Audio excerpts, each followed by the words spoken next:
არსებული კონტექსტის გათვალისწინებით საქართველო ყალიბდება საქართველოს ერთ-ერთი დანიშნულება ზოგადად არის როგორც იყოს რეგიონის შემადგენელი საკვანძო რგოლი და რეგიონში გულისხმობ ამ შემთხვევაში სამხრეთ კავკასიას და ცენტრალურ აზიას, ვინაიდან როგორც ვიცით, ბევრი ბიზნესი განიხილავს ამ კორიდორს, ამ ერთიან სივრცეთ და აქედან გამომდინარე ჩვენთვისაც ძალიან მნიშვნელოვანია რომ შეგვეძლოს ერთიანი ფორმატით, ერთიანი ძალისხმით, ერთიანი გუნდით შევთავაზოთ იმ კომპანიებს, სერვისები, ვისაც აინტერესებს სწორედ ესეთი ამ რეგიონში გაფართოება. ეს ერთის მხრივ ეს არის რომ გავიღოთ საქართველოს პერსპექტივიდან, მაგრამ მეორე მხრივ რომ შევხედოთ ჩვენ ამავდროულად ძალიან მნიშვნელოვანია ჩვენთვის და ჩვენი ხედვით ის რომ ერთ გაერთიანებული გუნდს შეიძლება უფრო ფართო სპექტრის მომსახურების გაწევა, უფრო მეტი შეთავაზება, ასევე მეტი პროფესიონალის მოზიდვა ჩვენს შიგნით და შესაბამისად საბოლოო ჯამში ხელს შეუწყობთ ჩვენ ესე მიგვაჩნია იმ ბიზნესებს, იმ პროექტებს, რომელიც არის ესეთი გავრცელებული მხოლოდ არა ერთ ქვეყანაში, არამედ მთელ რეგიონში, სამხრეთ კავკასიასა და ცენტრალურ აზიაში. მიზანი არის ერთ-ერთი ახალი სტანდარტის დამკვიდრება. აი რა იგულისხმება ამ ახალ სტანდარტში და ზოგადად რა შეცვლის ეს სიახლე, რა ტიპის მომსახურებებზეა საუბარი, თქვენ ახსენეთ რომ გაფართოვდება ეს მომსახურებები. მაყურებლისთვის უფრო გასაგები და თვალსაჩინო რომ იყოს, აი რა ტიპის მომსახურებები იგულისხმება. აი მაგალითად ავიღოთ ის რომ დღესდღეობით არ არის კარგად ნათელი ყველა ბიზნესისთვის როგორ ჯობია ოპერება, მაგალითად რომელ ქვეყანაში კონდეს წარმოება, რომელ ქვეყანაში ჯობია იყოს სათა ოფისი, რომელი ქვეყანა მოიზროს ფინანსები, რომელ ქვეყანაში რა შეღავათებია. ხო, ანუ მთლიანად რო წარმოვიდგინოთ ჩვენ ერთიანი სივრცეს, ძალიან განსხვავდება ეს ქვეყნები ერთმანეთისაგან, ბევრი სხვადასხვა რაღაცით და მათ შორის ლავირება რომ ბიზნესებმა ზუსტად იცოდნენ როგორ ოპერება, როგორ ჯობია, ეს არის რთული ეს ერთი. მეორე შემთხვევაში ამ ბიზნესებს ჭირდებათ ხოლმე ერთმანეთთან დაკავშირება, სწორი კონტაქტების მოპოვება, მოძიება, სწორი პარტნიორების მოძიება, როდესაც ჭირდებათ ინვესტირება სხვა ქვეყანაში, გაფართოება, პროდუქციის ყიდვა, გაყიდვა თუ ასე შემდეგ რა. და აქედან გამომდინარე, როდესაც ჩვენ ვართ ერთიანი გუნდი, იმიტომ რომ ეს იქნება ერთი ფირმა 5 ქვეყანაში, ხო ესეთი. შესაბამისად ერთი გუნდი იქნება სხვადასხვა მიმართულება, სხვადასხვა სექტორებს ერთი და იგივე ხალხი უხელმძღვანელებს და ამიტომ გაცილებით მარტივად შეგვეძლება ჩვენ მათთვის სწორი ისეთი მოდელი შეთავაზება მათი ოპერებისთვის. რომ დაზოგონ მათ ეფექტურობა გავზარდოთ მათი. მათ შორის, როდესაც ჩვენ საუბრობთ რომ კომპანიები დღეს ჭირდებათ უფრო მეტი ფოკუსირება ტექნოლოგიებზე, ჩვენ თვითონაც ხო რთულია რომ მაგალითად ყველა ცალსაკე ოფისში განვავითაროთ ეს ცოდნა, რაც იქნება ხელოვნური ინტელექტი თუ ასე შემდეგ, ხო? შესაბამისად, როდესაც ბევრი ქვეყანა ვართ, უფრო მარტივად შევძლებთ ამ ცოდნის დაგროვებას, აკუმულირებას და შემდგომ ამ ყველაფრის ჩვენ დამკვეთებისთვის შეთავაზებას. თქვენთან გადმოვალ კაპიტან მაია შეკითხვით, რა ვითარებაა ქართულ ბაზარზე? ბატონო ზურაბმა ჩამოთვალა რამდენიმე მიმართულება, რაშიც თქვათ ეს სიახლე დაეხმარება ბიზნესებს. ამ ბევრი მრავალფეროვანი მომსახურებიდან, აი სად არის მთავარი გამოწვევები დღესდღეობით ბიზნეს სექტორში? სად უფრო უჭირს ბიზნესს? რა მიმართულებით ჭირდება უფრო მეტად კონსულტაციები? კი ბატონო, მოგესალმებით. საქართველოს ბაზარზე, მცირე ბაზარი რომ არის და კონკურენცია არის საკმაოდ და სწორედ ერთ-ერთი აი თვალსაჩინო მაგალითად ქართული ბაზრის განვითარების არის ის, რომ ბევრი ქართული კომპანია გავიდა ფარგლებს გარეთ. მათ შორის აი ცენტრალური აზიის ქვეყნებში, სადაც ზუსტად ჩვენც განვითარდით, ანუ უზბეკეთში მაგალითად ბევრი ქართული ბიზნესი არის გასული და ზუსტად იქიდან გამომდინარე, რომ პერსპექტივა ბევრად მეტი არის, იმიტომ რომ თუ შევადარებთ ზომას მაგალითად ქართულ ბაზარს და უზბეკეთის ბაზარს, გაცილებით დიდი არის უზბეკეთის ბაზარი, მათ შორის სხვა ქვეყნების ბაზარიც ცენტრალურ აზიაში ძალიან მზარდია.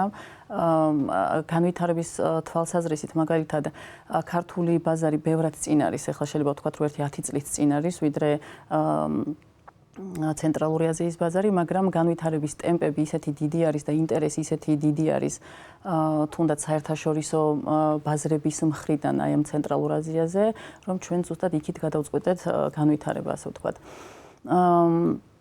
საქართველოს ბაზარზე ასევე მინდა ვთქვა, რომ წეგან აღვნიშნე, რომ განვითარებული არის ბაზარის და კონკურენცია არის და ჩვენც მიუყვებით როგორც საკონსულტაციო და აუდიტორული კომპანია ამ ბაზარს. ზედიზედ ასე ვთქვათ 2 წელი არის უკვე რომ ქართულ ბაზარზე საქართველოსდან მიღებული შემოსავლების თვალსაზრისით თუ ავიღებთ ვიდეო საქართველოს არის პირველ ადგილას შემოსავლების კუთხით აუდიტორულ და საკონსულტაციო კომპანიებს შორის. ასე რომ განვითარებული არის ეს ბაზარი, მაგრამ ახალი პერსპექტივები რა თქმა უნდა ჭირდება და სწორედ აქეთკენ გადავდგით ჩვენს ნაბიჯი, როდესაც გადავწყვეტეთ ეს რეგიონული განვითარება. მე მაინც მაინტერესებს ბიზნესის გამოწვევები. კიდევ ერთხელ მინდა რომ გკითხოთ, თუ გნებავთ თქვენ მიპასუხეთ, რა არის ის მთავარი გამოწვევები და ის სუსტი წერტილები, ასე ვთქვათ, ბიზნესისთვის, რა მიმართულებითაც სჭირდებათ თქვენი მსგავსი, ვთქვათ, ორგანიზაციებისგან დახმარება. გამოწვევები ქართულ ბაზარზეც ბევრი არის და აი ამ რეგიონული გაერთიანების ჭრილშიც ძალიან ბევრია. ქართულ ბაზარზე პირველი გამოწვევა, რასაც აღნიშნავდი, ისევ და ისევ არის ბაზრის სიმცირე.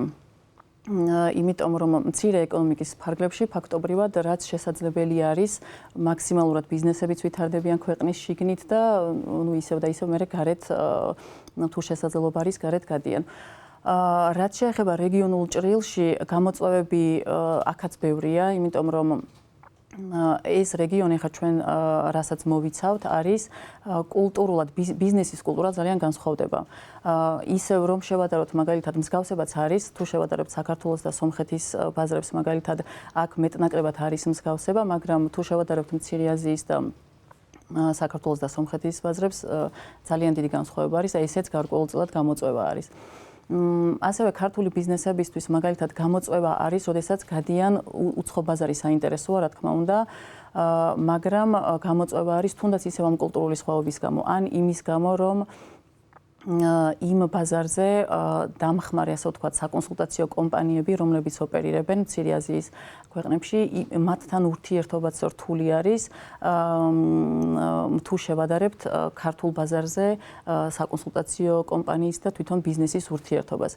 შესაბამისად, აი ამ ქართულ ბიზნეს, რომელიც გადის რეგიონში, აი ეს გამოწვევები, ბენეფიტი რა თქმა უნდა ბევრია და სარგებელი ბევრია და ზუსტად იმიტომ აი პოტენციალს რომ ხედავს, იმიტომ გადის, მაგრამ გამოწვევა ძალიან ბევრი აქვს და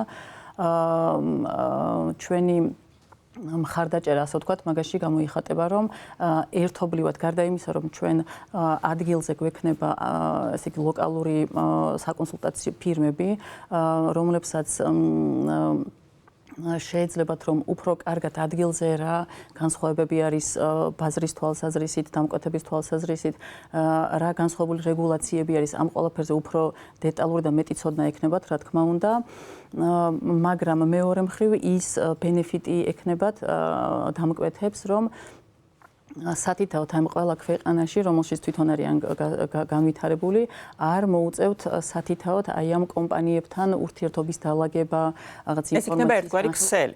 კი, ეს იქნება ერთგვარი ქსელი და მხოლოდ ერთ კომპანიასთან მოუწევთ მათ ურთიერთობა და ეს შეკვრა, ასე ვთქვათ, იმ შედეგის, რასაც საბოლოო ჯამში ისინი მიიღებენ. დიდი მადლობა ბატონ ზურაბ, თქვენთან დავბრუნდები. რა არის ის უახლოესი ნაბიჯები, რაც უნდა გადაიდგას თქვენი ახალი თანამდებობის ფარგლებში, რას გეგმავთ? პირველ ჯერზე. ეს კი პირველ ჯერზე გეგმავთ, რომ შემდგომ ორ ბაზარზე, ეს არის ტაჯიკეთის ბაზარზე გავხსნათ უკვე ოფისი და ამას გეგმავთ ამ შემდეგი წლის დასაწყისში უკვე და შემდეგი წლის ბოლომდე გვინდა ასევე ყირგიზეთშიც. ანუ ეს არის პირველი რიგის ამოცანები ჩვენთვის 26 წელს და ყველაზე მნიშვნელოვანი ამავდროულად არის ინტეგრაცია, ვინაიდან რადგანაც ჩვენ ახლა არსებული კომპანიები გავერთიანდით, აქ ყოველთვის დიდია ხოლმე კულტურული სხვაობა, ინტეგრაცია და საერთო კულტურის დამკვიდრება, ეს იქნება ძალიან მნიშვნელოვანი და შემდგომი, რა თქმა უნდა, ბუნებრივი არის ის, რომ უფრო მეც გავაცნოთ ჩვენი რა შესაძლებლობები შეიძლება შევთავაზოთ ჩვენ მათ, მეტ დამკვეთებს, ეს იქნება რეგიონალური, ეს იქნება დონორები, რეგიონალური კომპანიები და სხვადასხვა. ჩვენ შეგულისხმობთ საქართველოს? არა, მე გულისხმობ ამ შემთხვევაში ყველა, მთელ რეგიონს გულისხმობ ამ შემთხვევაში კი. ანუ ეხლა რაღაცნაირად ის კი საქართველოსთან ვარ, მაგრამ უფრო რეგიონის პერსპექტივიდან ვიწევს ხოლმე საუბარი და შესაბამისად გულისხმობ მთელ რეგიონს.